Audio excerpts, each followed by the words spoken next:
Here? Up here? That's good. Maria began weaving the chain around the thick branch. When she was done, German shoved the pole into motion. The wooden obstacle was hung several feet from the trunk of the tree, so it would have ample range to swing around. "'Tis not hung too near." Having climbed from the upper branches, she threw herself out and landed nimbly on his opposite side of the pole. "Try it out." He grabbed hold of the pole, lined with thick rope, and dragged it out from its center point. Once she had placed herself within its reach, he swung it towards her. She stepped out of its way and quickly dodged it once more on its backswing. Then again and again, while German moved around to catch it and continue its momentum. Having successfully dodged the swinging pole, Maria was quite displeased and stopped it. German appeared of the same mindset. "Not so exciting, huh?" He absent-mindedly shook his head. He was skilled, and while the crude practice implement would serve the novice, the both of them needed something more potent to grow. "I'm thinking platforms. Avoid it while the space is limited." He dunked on the pole. "And more of them, I reckon." He put his hands on his hips and looked around the forest. They were quite far into the woods, to the degree the institution was rendered both visibly and audibly removed.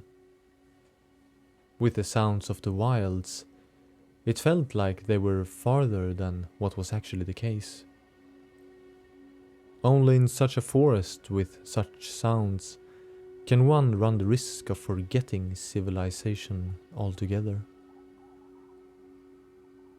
The day had been warm, and when the sun shone orange on the leaves, did the air finally begin to cool. "Over here, maybe." He gestured towards a more open area. I would have to construct the whole thing, though." "I'll help you, silly." "I don't want you to skip out on work." It can wait. This is important as well, no? I'm not inclined to be lousy with it." He chuckled. "Right.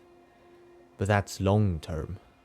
Sparring is most important right now anyways." "By the gods, German. I'm still sore. It can't be good to overdo it." "What am I hearing?" He stared, appalled at her. All right. I was just pointing out that we have sparred the whole day." "And the day is not over." "But I understand." He sat down against a tree. She sat herself down on the winding roots, a feet or two away from him. "How do you suppose we train the others? We don't exactly have techniques." "We do it like we are doing now. You just train. You win or you lose. Either way, you continue to struggle. No other way around it." "I suppose. Have you trained others before? You are awfully confident they'll take to it." "No, but experience is the best teacher." "But you don't mean... Would you take them to the labyrinth?" He pursed his lips and looked up to the sky. "No, I don't want to show them just yet."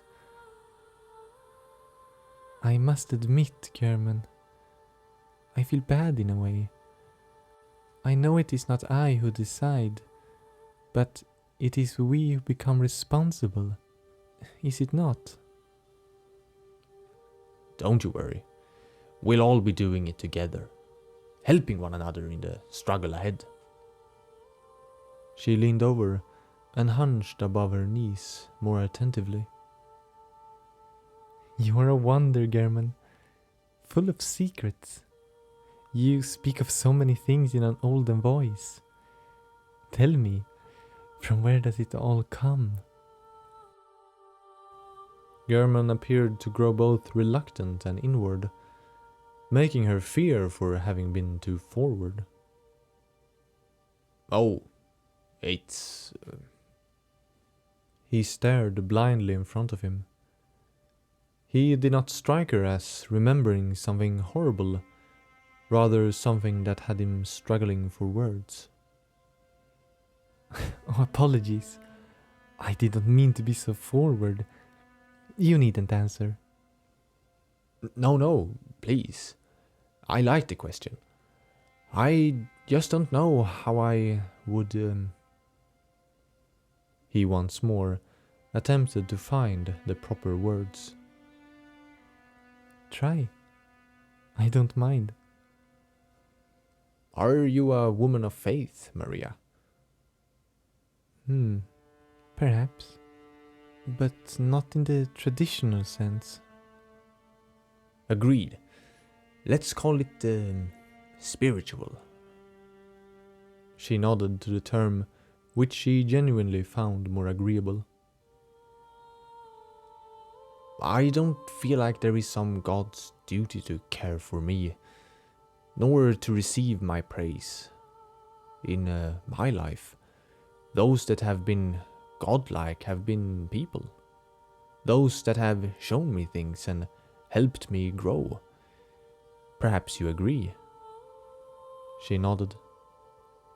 So, that's what I feel gods are for. I do believe in the gods, especially from the old tales. It is important that we find more about them in the labyrinth. I believe they will help us see things within ourselves, but only if we are clever enough to see it in the right light. They won't just help us if we pray enough.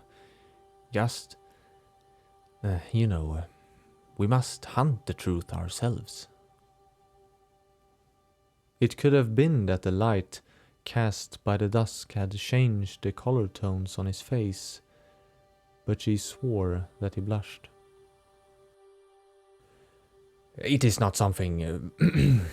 not something I understand. I really do.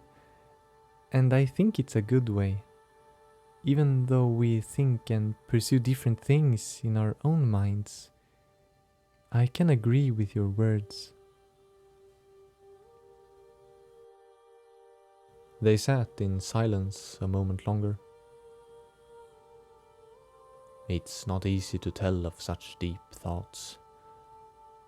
I have never tried before. But it felt good that you understood. She smiled, and he smiled back, sincerely. However, he had managed to dodge her initial question. Perhaps he was unwilling to tell it, despite being an honest soul. The mystery gnawed at her, and she desired its solution. Footsteps came up in the distant forest. She had never thought ill of Luna and Lawrence, not in the slightest, but she had enjoyed her time with German to the degree she experienced just a slight notion of bother at their approach. "Hello there. Plan on spending the night out here?" Lawrence waved. "Lots to do," German replied casually.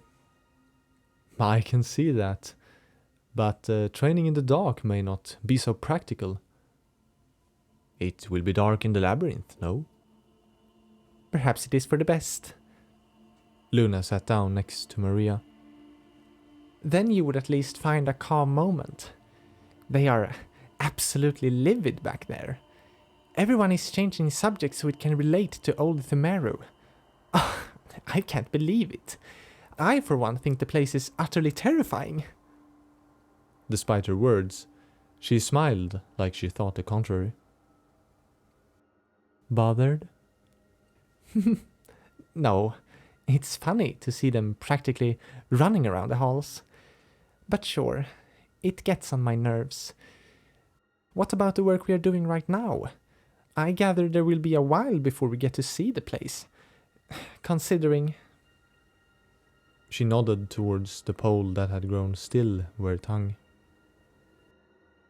They will calm down. It will take us some time and they will realize that. German stood up. Shall we return?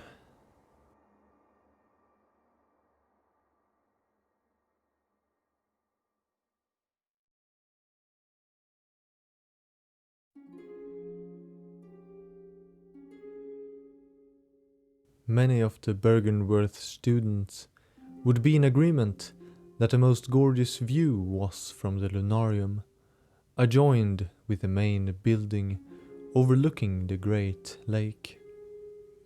Here, many claim to have experienced their most groundbreaking revelations in their studies, their own projects and otherwise dilemmas of everyday life. Not that German sensed this greatness at the moment. He had been absorbed with the monotonous work of reinforcing his clothes for combat. It was Lawrence who had insisted on him doing his work with his company, even though he was in need of the garb on that very day and was quite late with its making. But his friend had persisted that he was on the verge of something, and today decided he would not leave the Lunarium without his revelation. In his own reasoning, he needed German to improve the odds, a figurative brick wall on which he could bounce his ideas. German's side of the bench was occupied by the attire he meant to don later. The rest was filled with a couple of books and papers, some of which lay crumpled on the stone floor. It would not surprise me if he himself does not know. This may very well be Willem pulling my leg.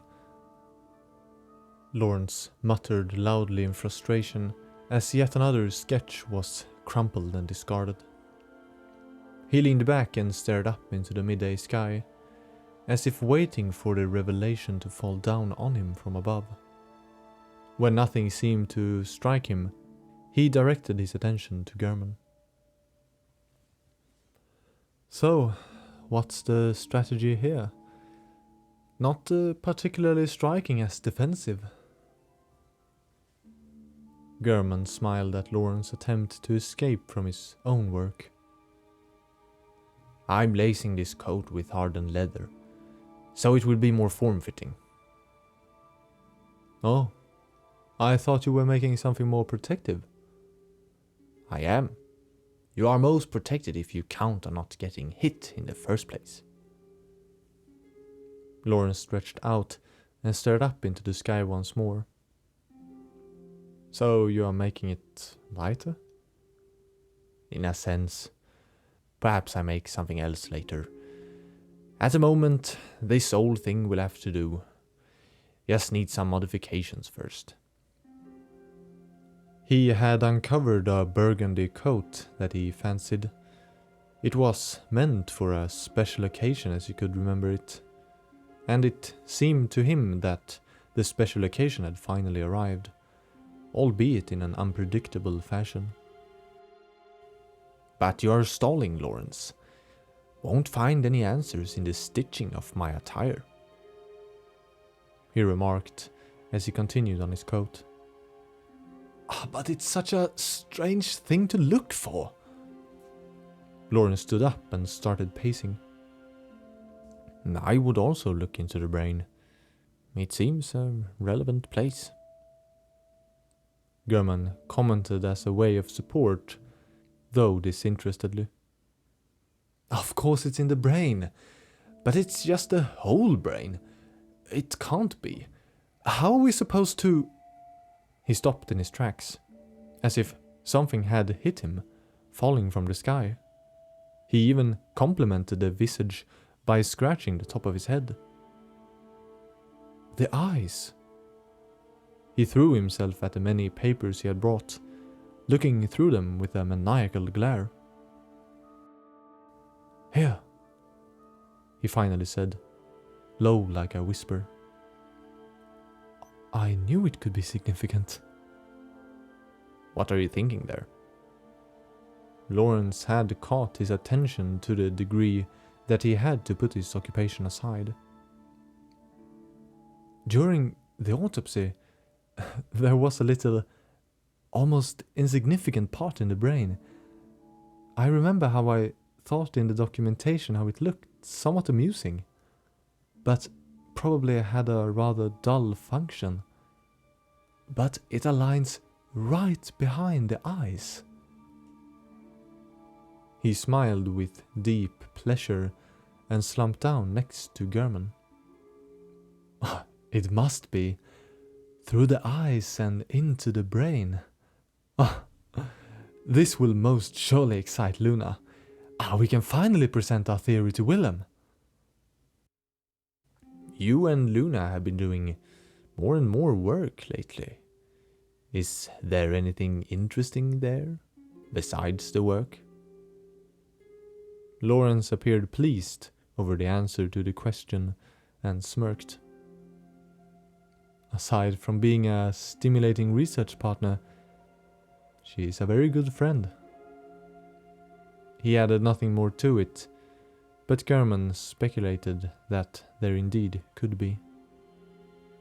"What about you and Maria? The same would apply for you both." "And the answer is more or less the same." Lawrence nodded. German bit off the thread at the sleeve and stretched it out. Lawrence crossed his arms and leaned with his head back onto the stone railing to have the sun fall upon him. German did the same. They both turned to look when the sound of the door opened and saw Maria emerged in a uniform of her own. She, like German, had chosen to work with an overcoat, but had fitted hers with a shoulder cape, in addition to the inherent quality of the article of choice being a bit more fashionable, coming all the way from Canehurst as it was. From under her tip-down tricone, she looked towards them. "Finally ready?" "By the gods, Maria, you intend to charm your enemies into submission."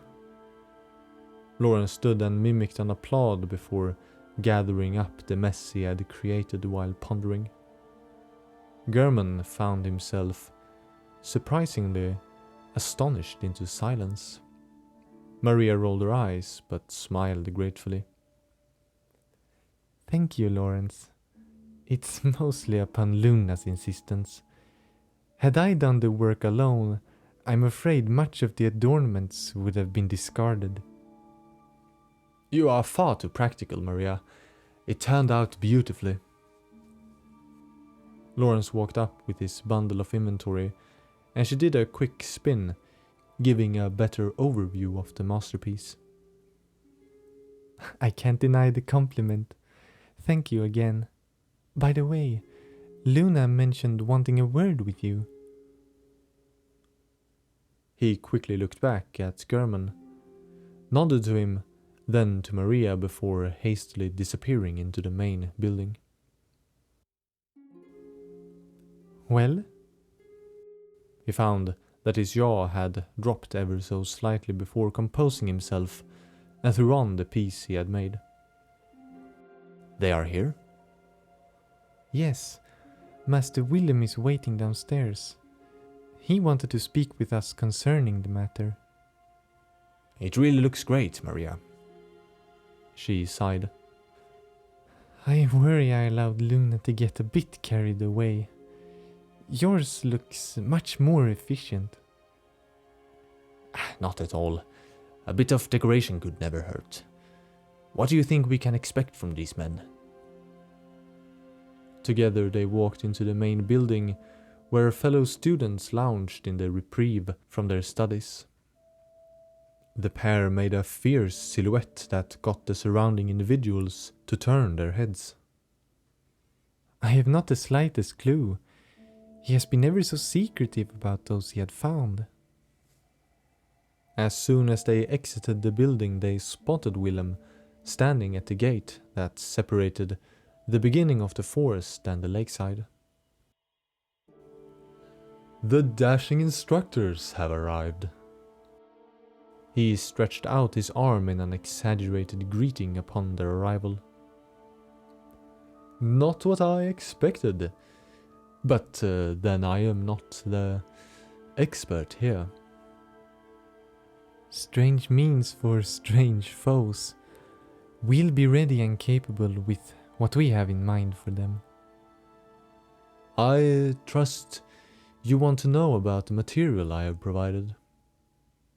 A strange term for working folks, but they nodded all the same. In all, I scrounged together a group of 6 men, each with a different story.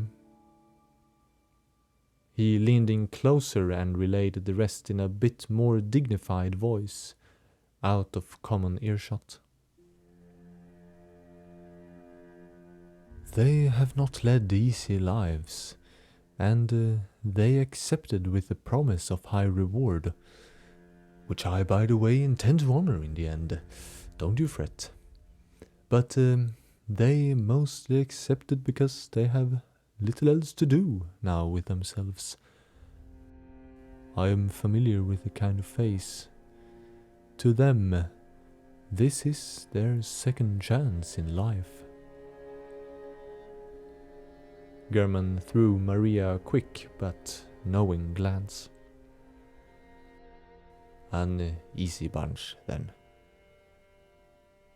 Willem went back to leaning against the wall. I know not in detail what you have in store for them, but I did not spare them any reassurance. Since the task they train for is indeed a horrible one, I can only imagine what the training might entail. Then they shall not have to wait any further. Thank you, Master Willem. Come, German. The two walked past the provost towards the lecture building. They passed the workshop and breached the edge of the deep forest. Further in lay the clearing that had been marked by their construction of the training grounds, previously only serving to the two of them as a secluded place to test their skills against each other. It had since received some upgrades.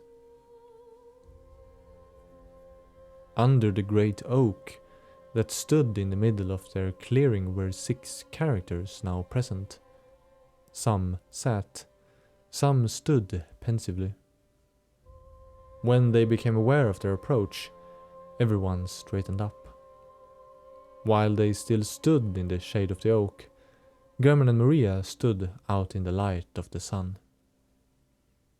The both groups examined each other.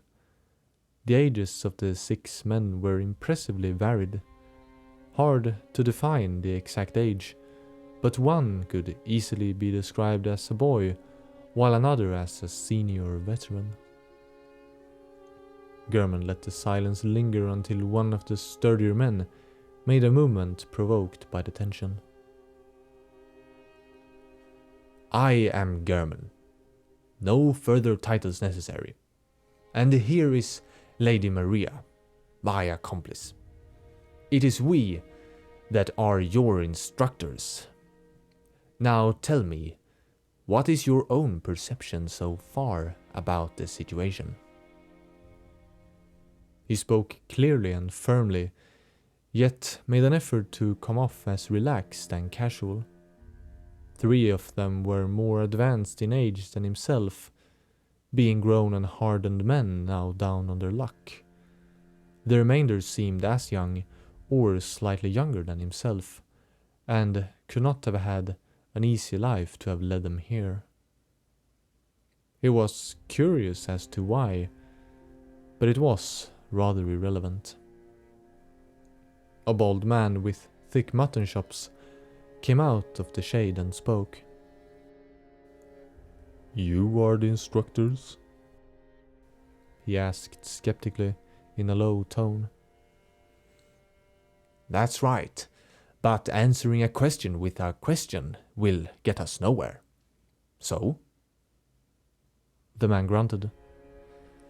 "Well, Master Willem told that it is guard duty, but with some circumstances."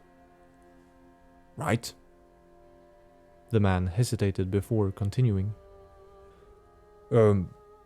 'Twas a unique threat. Something that was strong and resistant to common weapons." German nodded. "And that it's in the labyrinth?" One of the younger ones added. Then what is about to commence is the process that will prepare you for the labyrinth. For the tales make a poor job at doing so. I witnessed strong men just like you. He gestured towards the bald man. Having their bodies crushed by the creatures of that place.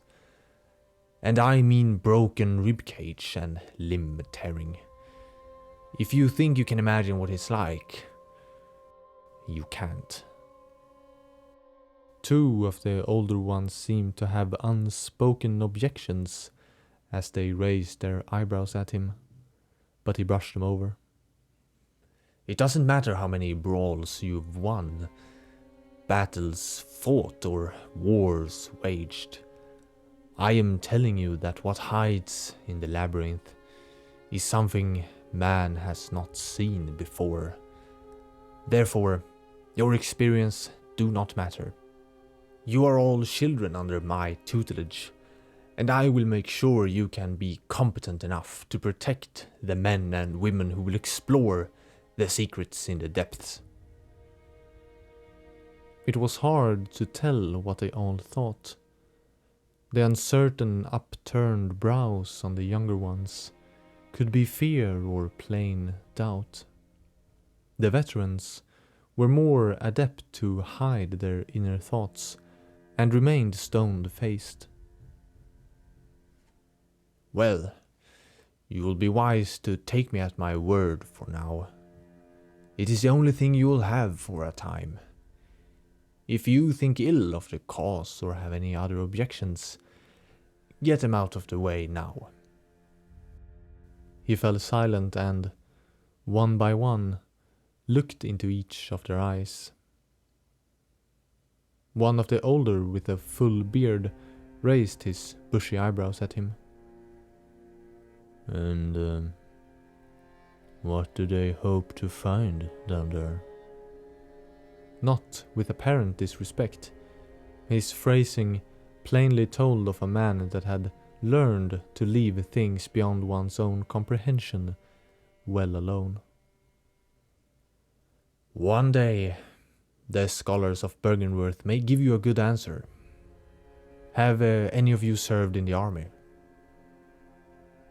Predictably, the three older gentlemen nodded and hummed to confirm.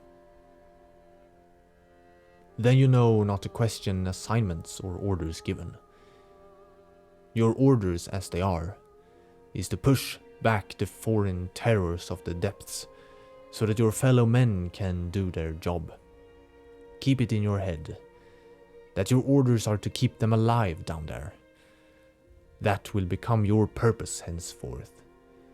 We will not waste time with those that cannot accept that." Once more he looked upon them, lastly throwing a glance towards Maria. He hoped that it did not show, but he felt very much out of place. But seeing her stoically hold firm, his confidence was reinvigorated. "Good. In that case, you have now embraced the reality of the threat you will one day face. As I said, you may think yourselves capable. We will put that to the test in these coming days, and once we have found that limit, we will together push it further It will teach you to stay on your feet, never to stop.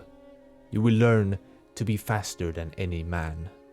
You will learn where the body is weakest. At the end of the road, you will stand before the labyrinth not as foreigners, but as hunters that have come to hunt. We're not going in armed? Of course, but it's not that simple. Maria nudged him. Perhaps a demonstration? He nodded to himself. He walked up to one of the lads that appeared the youngest. You! He waved for him to come closer. The boy was pale and meager. Not unhealthy so, but simply of slender shape. Not as tall as German, but few were. He reached out his hand to greet the boy. And you are? Vitus. To his dismay, the grip was rather limp. Vitus, you will help illustrate this point. Since I won't take you all down below to meet our foes just yet, we will have to make do. I will be one of them, and you will defend yourself from me. That means anything goes. Punching, kicking, biting. Whatever you'll have to do to stay alive. Got it? Vitus nodded. But keep in mind, I'm stronger than any man. That means that if I touch you, you are considered dead. Vitus nodded again, a bit hesitant. He walked back and stood on the sunlit grass just where the shadow of the tree crown began.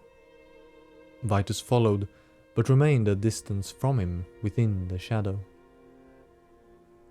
Right then, show me what you can do, lad. He started walking towards him with one hand outstretched. He imagined that the real labyrinth dwellers likely had a more slowed and crippled demeanor, but did not wish to degrade himself fully to that theatric. Vitus placed his fists in guard before his face. Once German was closer, he threw a half-hearted punch that he, uncharacteristically from his image of the dwellers, quickly dodged. Vitus attempted to step back, but his own quick hand grabbed him by the shoulder. And now your shoulder is crushed. Vitus looked at him with an uncertain fear and expectancy.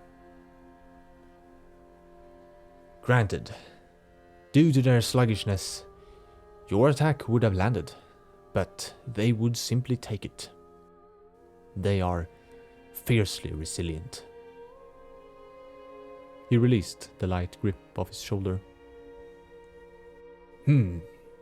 Perhaps that was a bit tame of a demonstration. After all, you would not have been able to sink one of them with your bare fists. But keep this in mind. He turned his head to Maria and nodded towards two cross-shaped practice targets, to which he began to slightly run towards. A proper demonstration, then, of what you'll become. You all will be labyrinth dwellers and attack the two of us. And as you know, being a creature of the depths, each of you are all inhumanly strong. So, if you touch us, we are out.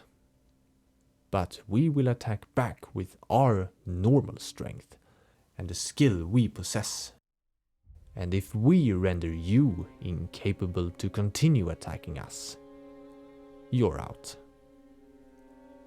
Maria returned with a staff and two wooden sticks, tossing the staff to German.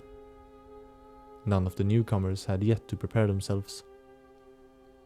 Come on your feet. None is forcing you to stay here.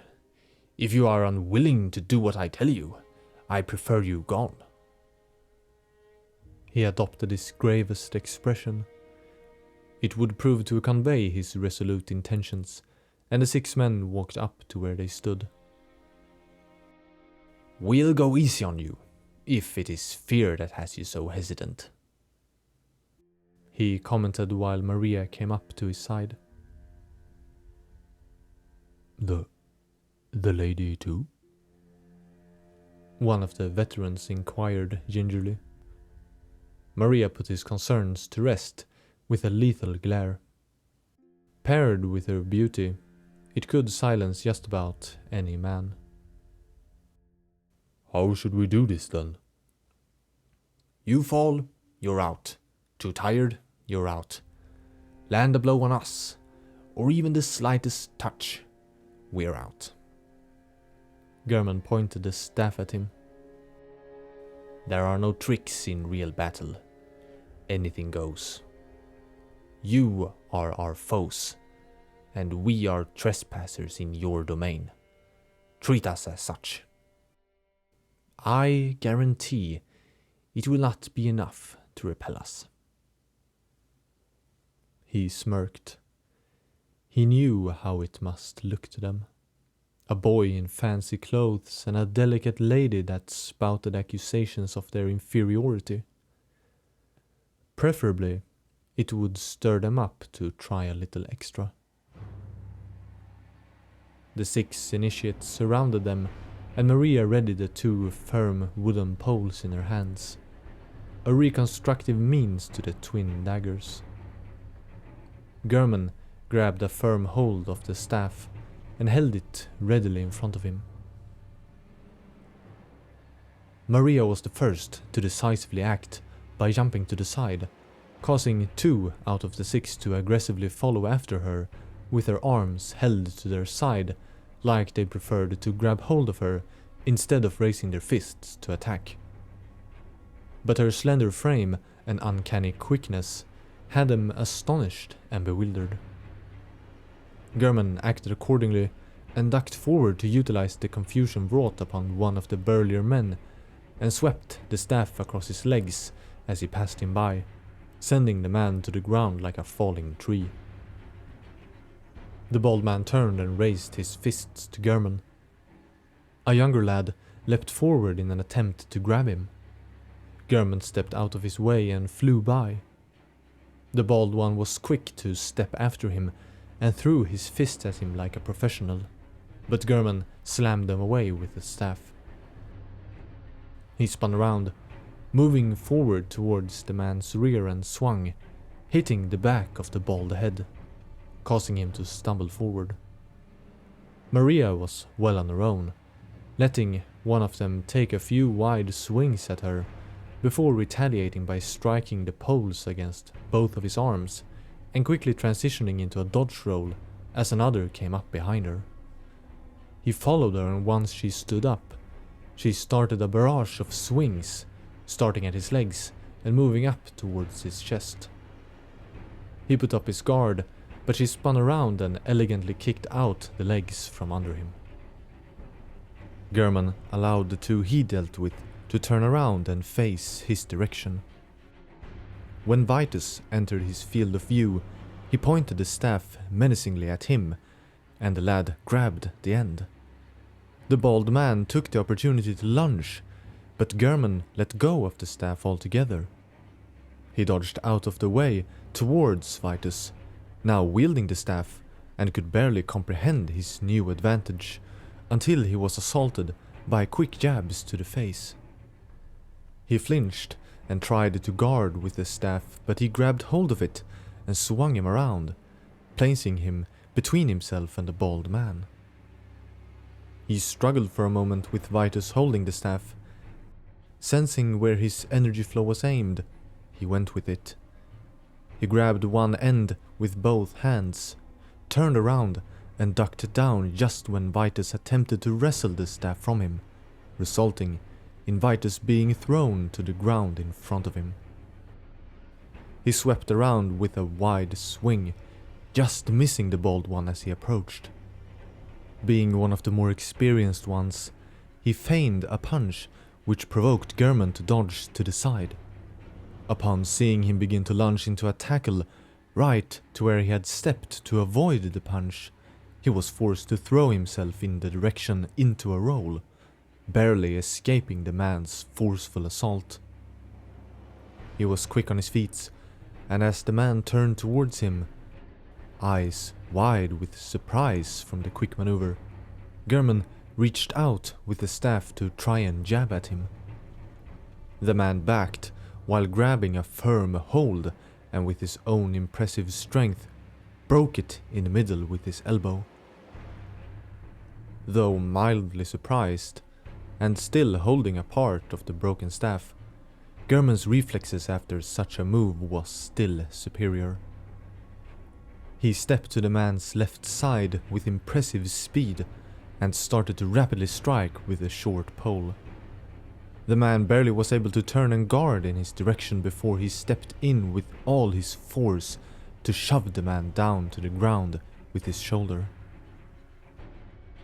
He turned to see Maria in the process of dodging a straight blow to her face. The man had seemingly been stirred into treating her more equally, and in an uncanny movement, she let go of her sticks, grabbed the fist, jumped backwards and threw one leg onto his shoulder and the other against his side. This resulted in the man helplessly tumbling along as she landed on the ground, rolled back and threw the man over herself as she did so. Watching it, his own body ached with sympathy. He approached, broken staff in hand, to the sole standing lad, looking tense and surprised by the display. Maria came up at his side. They both stopped a few paces in front of him. She closed the remaining distance, which caused him to throw up his hands and yield. She stood before him as an easy target. He hesitated more than once, but eventually decided, likely prompted by the easy requirement for victory, to push at her. She grabbed his left hand and stepped to the side, tossing him to the ground by his own momentum. He fell clumsily and turned onto his back. Right. Very good exercise.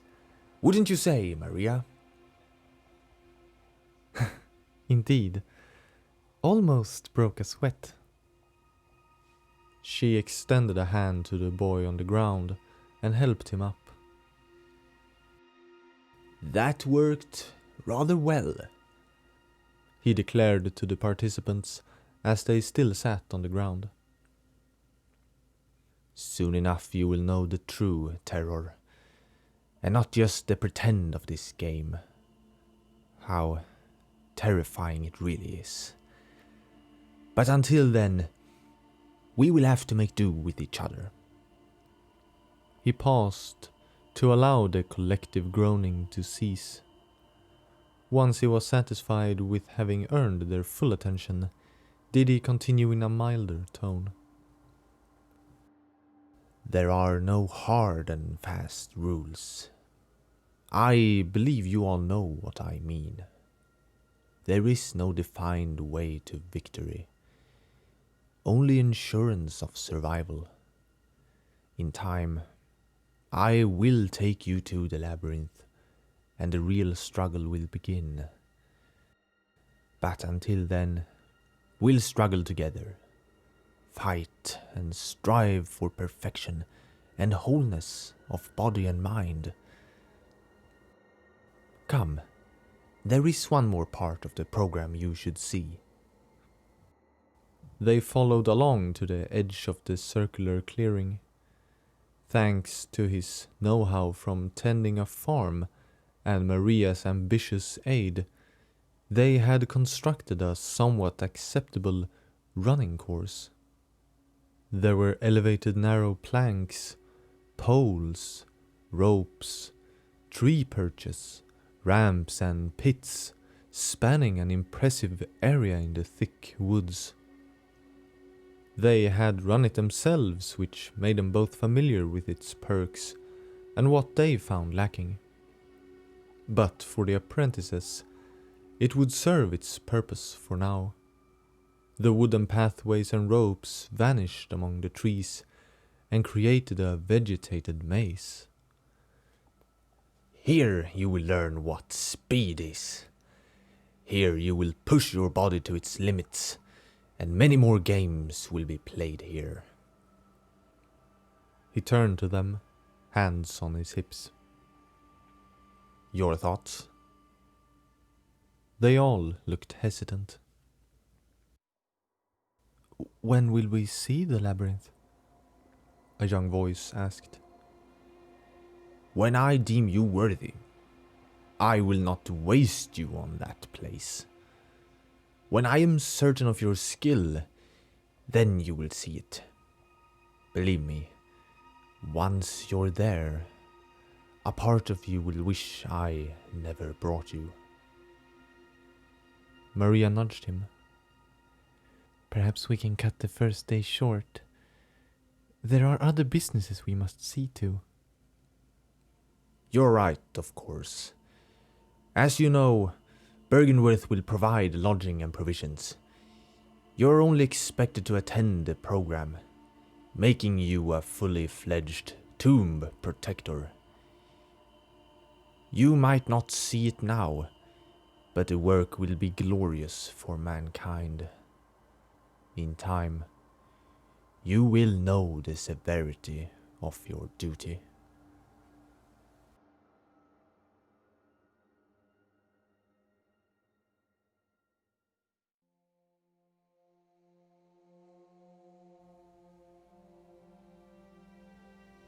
From her concealment, Maria focused and placed a stone pebble in the slingshot upon having seen Millard, one of the younger apprentices, running towards her in the gauntlet. He looked fatigued, but to her delight had it not impeding his form as he leapt over a horizontal hanging log. She would often hide herself in the vegetation to encourage the apprentices as they came by. Quite thrilling. He approached and started to delay before jumping onto the rope to swing over a dugout pit. She pulled the stone back and prepared. He leapt and swung across. She fired, but he rolled as he landed and was very quick onto his feet, and the pebble missed him. She stared, pleasantly surprised at him. He quickly glanced behind him as he ran, then towards her and winked. She nodded approvingly his way. She stood up and looked over the quiet gauntlet. Winds blowing amidst the trees on occasion to stir up the symphony of the forest leaves. She knew they were all out there somewhere, but for the first time she could not hear a single peep from them. It made her smirk to herself, and she headed back towards the clearing. Upon approaching, she caught German arriving with a large bundle slung on his back. He sported his normal working attire, since the inventory was indeed a hefty one. He threw it to the ground and stretched out his arms in relief, oblivious to her approach. The weapons! Yeah. She uncovered the cloth to reveal a bundle of blades and hunks of metal. You included a club item. I did. I tested at least. She chuckled. That I'd like to see. And yours? Came not long ago. Imagine they were happy to rid themselves of it. They don't value fine craftsmanship at the court? Some sour memories attached to this one. She went to the great oak of the clearing where she had leaned her rakuyo and took it in her hand. A saber of the finest steel with the oddity of a shorter blade emerging from where the pommel is traditionally placed. My. The legendary Rakuyo. She held it in front of her, holding it with both hands and nimbly separating the blades. A loud metallic clang emitted as she made one into two. He clapped slowly at the demonstration. Incredible. What about your own? I do wonder what you might put together. Already have, but it is not as fine as this one. I'm sure it will display your character perfectly. Very. Just as yours do. He turned to the weapons and started to lay them out in a row on the ground. Now, bring them here. No use running the forest unarmed henceforth. She ran up to the edge of the clearing and whistled loudly out over the course. One figure emerged down from a tree, landing onto a narrow plank and began sprinting towards her. A second came flying out from behind the bushes, leaping over a deep pit as she headed back to German. One by one they emerged from the forest, with twigs stuck in their clothes and hair. He allowed them a moment to catch their breath before beginning the next grand step of their tutelage. You have been hard at work. I would say you have used these past months adeptly, fighting and running. I am pleased with your struggle, and the greatest reward I can give you is to push you harder towards the end. He grabbed the handle of a large, thick, curved blade. The handle ran along the convex side of the blade, almost nudging it at the edge. It was reminiscent of a scythe, the way it was curved, but attached to a hilt much more narrow and made for swipes and jabs, rather than broader motions. This will be your weapon against the labyrinth guards, the scythe. He threw his arm to the side, and the blade folded itself out from the handle, creating a sort of war scythe weapon. These are my trick weapons. With a bit of workmanship and our skill, we will easily outmatch their far superior strength. He swung back and cocked his wrist so the blade folded into its original position. Then he held it out, handle towards them, blade facing down to the ground. Go on, have a feel for it.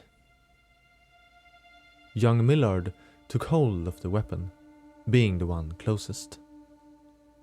German made it seem much lighter than it must have been in reality, for Millard slouched forward a bit and quickly had to grab it with both hands. No doubt, the blade was rather broad and appeared to hold a thinner variant tucked inside the larger, outward-facing blade. How do I... He turned it around and felt for the grip. His fingers moved over the black leather-bound grip to a latch at the point where handle united with blade. Maria witnessed a slight grin on German's face when unknowing Millard tugged at the bolt. He struggled for a bit as it would not yield, but when it did, the blade sprung forth ferociously. He lost the grip and it tumbled edge first into the dirt. Like a parent teaches the child to fear the knife, German said while taking up another of the scythes. In order for it to release correctly, you must help it along a bit.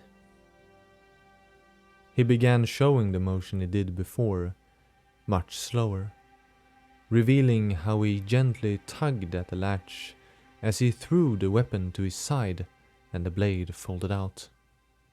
He then gave the scythe over to Cromley. For those of you that consider yourself more dependent on your strength, there is another alternative. He grasped the metal shank, basically a club with jagged points at a wide tip, attached to a handle. You see, I originally wanted to utilize a whip in combat, but had little luck with perfecting the mechanism. Similarly to the scythe, there was a bolt at the merger of the handle that he tugged while swinging the thing away from them with both hands gripping it. The malformed cylindrical lump appeared considerably weightier as he wielded it, and in the swing the shape separated into pieces that revealed steel wires inside the club that held them together. He swung it upwards like a whip and back down so the ground nearly parted from the impact, as well as sending slight tremors that were ever so slightly sensed in her feet. It has a particular charm to it. I hope to perfect the design to my liking one day. But maybe that one of you already finds it perfect. Pulling the apparatus backwards while heaving the thing up, he made it come whole again. It must have been considerably heavy, as he displayed a level of struggle in every movement. German himself was taller than average and possessed a fit physique, but even that was insufficient for the whip club. He thrusted the thing downwards into the dirt, where he balanced it to stand on its own. He turned towards Shepard, who was equally tall, but were of a grander mass. He gave him a knowing look. These are your options for now. All tried and tested against the real enemy. Though, admittedly, I personally found the club more difficult. He took a step back to allow them the freedom of choice. There were, however, but 2 clubs. Shepard did not hesitate to grab the still balanced club. He had some ease in wielding it, but it was apparent that the experience was lacking. The rest felt much like Shepard that the choice was clear, but opted for the scythe. Only Vitus remained undecided. He too was rather tall but very slender with no particular muscle mass to speak of. Yet he decided to pick up the remaining club. Now, follow me.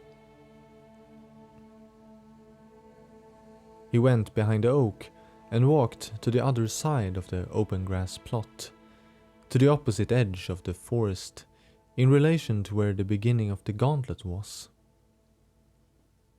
They followed, and Maria took a rakuyo to her side. He stopped and turned quickly to them, just where the roots began to curve and the vibrant grass ceased. Now, these weapons will defend lives. They will manifest your will to protect. I need you to consider these as your extended arm. It deserves to be noted, even if your prey cannot be reasoned with. A life is still alive, and each body that falls before you, you must bear it with you. Everybody understand that? He eyed them all closely and intensively. They nodded and grunted. He continued to stare at them wordlessly a moment longer, before continuing beyond the forest border, with them all close behind. Eventually they came upon an area where the trees were more sparsely located, juxtaposed to the majority of the forest that was very densely populated. They had constructed large frames that had the dangling poles now hanging freely under a wooden rafter. The boys had been able to help with basic construction, as they were all rather handy. Alternatives had been afforded in the form of similar examples being hung over an elevation that would force one to step on sawn logs emerging from the dirt below. While the platforms were many, they were rather small and would make one extra aware of foot placement. Then there was the thicket, as it had been dubbed during construction. It had been crudely designed after Maria's own memory of practice. The Knights of Canehurst used an advanced form of poles capable of rotation with lesser poles protruding from them. With cleverly crafting from German's part, he had managed to figure out a similar design. About 9 poles had been placed in an area with close proximity. One would strike the emerging metal rods and quickly move aside. Striking one would have it spin around, with another potentially higher or lower protruding pole come at them. This meant space would be created to move around, but one would be forced to strike anew and be aware of the returning rods as they spun around. German overlooked the sight and nodded, appearing very pleased. As you can imagine from the gifts you've been given, from now on, you spar with your trick weapons. Will we spar against each other as well? With these? Vitus carefully questioned. Yes, but there are wooden copies. But they are not as heavy, Cromley added. If you don't mind, Master, but when is it time to see them? When I say you are ready, he responded calmly. I would agree, Shepard continued. But is not experience the best teacher? You and Lady Maria seem to fare fine down there. Are we not at least to be shown the place? German looked at the others. It was apparent that they all shared in this statement. When you are ready. He gestured calmly towards the forest beyond. Go cut down some trees, and be quick about it. He crossed his arms and waited for them impatiently. Just any tree? Any tree will do. They are all thick enough. The group sheepishly made their way to the denser part to pick a tree. German followed and grabbed a Millard's scythe from him. He leapt forward to a medium-sized maple. He swiped quicker than the eye could see, back and forth over the bark. Then he dashed aside to cut more on the left side. Each cut was firm and forceful. He would delay for just a split second before every cut, like placing just a bit of extra thought and effort in every movement. Maria had never seen something similar back with the knights. They fought almost like a dance, each strike merging with the other gracefully. German's style was a bit stiffer, but the blows easily outmatched the knights in speed and precision. And judging by how much the tree suffered, there was ample force behind them. He transformed the scythe mid-swing, transitioning his swipe into a sawing motion. He cut at it like an axe, then transformed it back to swipe away the last fibers that held it upright. A short crack was heard as he forced the tree apart. The leaves breezed in the fall, and it crashed into the vegetation behind. There we go. That's how I want them cut. Now you try. He handed back the scythe. Maria was sympathetic to their helpless astonishment. The reality of performing with real, lethal weapons had only been a thought while they ran the course and spar with one another. The way Shepard approached the tree made him appear as if he had wielded melee weapons before, specifically clubs.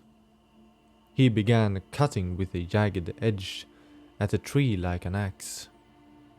He made several cuts in different places, albeit slower than German, but managed to quickly fell the tree. German nodded and pointed to another. Now as a whip.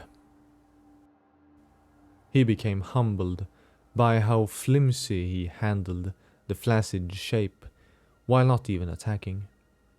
Vitus had considerably more problems with his, but went about the efforts with greater spirit. The others had more of a reference and attempted to mimic German as much as it was possible. They would cut, then jump to the side stiffly to cut once more, even stiffer. With hands on his hips, German turned to Maria. Try it, why don't you? She smirked, and he shook his head while walking towards her. He turned back briefly. Keep it up until you have a good feel for it. It can take all day if it has to. He continued towards her. Interesting. What do you think? How long will they take? Want to bet?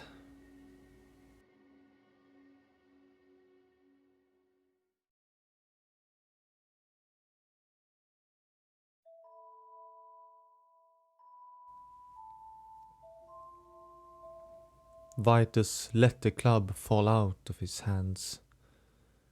It landed head first in the grass and fell over, producing little sound doing so.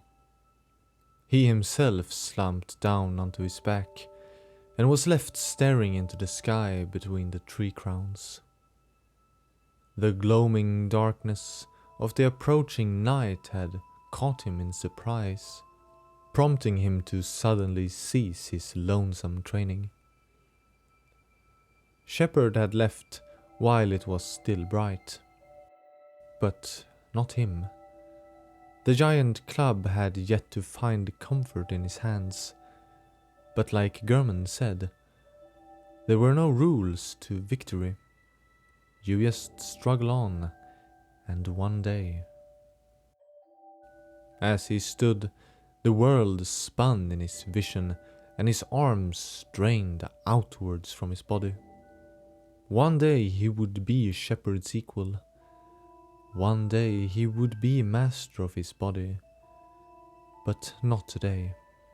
Not yet. He grabbed the weapon with much effort and dragged it along through the forest path to the barracks where their quarters were. Their residential barrack lay a bit away from the lecture building, towards the forest side. Some distance ahead lay the front yard of Bergenworth's main building. He saw how there were a few lights that remained lit in the growing darkness. Scholars, still toiling most likely. Though he never thought of them in any way, perhaps there was a kinship as they both struggled in the darkness.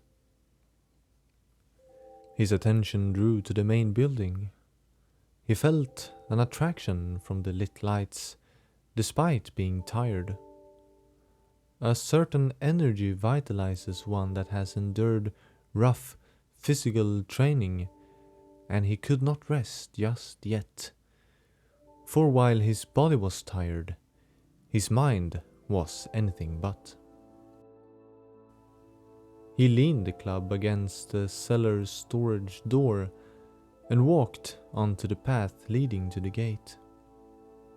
Never had he tossed a glance around in detail and stepped through to the grand stone courtyard overlooking the lake, hoping to get a peek inside the scholarly institution. Upon entry to the main building, he saw a group of students relaxing on the sofas. He was immediately discouraged and was about to slink back out, but he was caught. A woman had seen him peek inside and now hollered for him to come over. He could just as well leave and think nothing more of it. They were students, and encounters with them were scarce.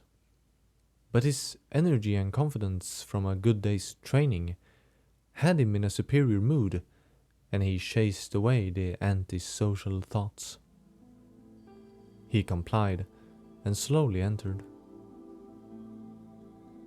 4 of them sat around a small table on a curved red sofa, and a young woman smiled warmly.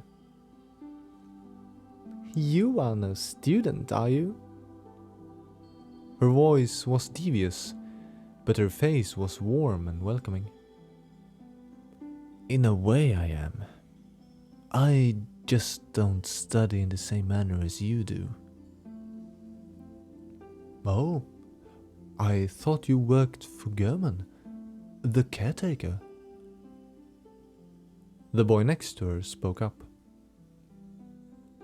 No, they are not caretakers. Have you not noticed them sneaking off into the woods? She leaned over the edge, closer to Vitus. Not much caretaking can be done away from the proper. Is it a secret? He was partially allured by her womanly charm, but he was mostly surprised by their lack of knowledge, since they were not greatly separated. "Well, it's a whole lot more exciting than groundskeeping. I can tell you that much." He began to sit down, and she quickly scooched over for him. "We train in a special art that Master German has developed." "German? What sort of art?" One of the 2 fellows opposite the table curiously leaned closer. "The killing type." The students shared surprised looks amongst each other. A thrilling breeze had captivated them to his words. "To think, I always thought there was something else to him." What do you do? I mean, what exactly is he teaching you? Where to start? There are the trick weapons. Ever heard of something like that? All shook their heads, too fascinated for words. They are fancy crafted weapons that can be handled in more ways than a normal weapon can. My preferred one we call the cutter. It's this huge metal chunk that alone can crush limbs. But with the right technique, it can be separated into a large whip, improving the flexibility of the crushing. My goodness, how brutal. The girl giggled. But why such extreme measures? We don't exactly need protection. Oh, we might. The other boy opposite the table said. Or at least not you. But Malcolm and I have been told that a field project will take place soon. He said while gesturing towards the lad next to him. That's right, of course. We are searching historical ties to the old Thumeru excavation. You know, the excavation they found. That must be where you come in, Mr. Vitus. And yes, we have been told we are bodyguards for the excavations. But you are not students. I was under the impression that more experienced scholars would do the research. No offense. We are not precisely students. Sure, we are being learned in many ways, but we also assist in plenty of serious studies made by our teachers and are also encouraged to pursue our own interests. The two of us, along with another fellow, were assisting Master Doris with historical research when one day he bursts in, hollering ecstatically that we were immediately to abandon our current work, for we were going to see the labyrinth. He smiled a bit as he remembered, and Malcolm outright laughed. Yeah, I remember that day. Boy, was he excited. Never seen him like that. Vitus nodded. But did he tell you why you need us? They quickly looked at each other curiously, then slowly and thoughtfully shook their heads. He never mentioned specifically. Well, we have not seen them, but German have seen plenty. Says there are strange people living there, stronger than anyone. All the students shared a knowing look. We suspected it was something dangerous. I just didn't believe it could be true.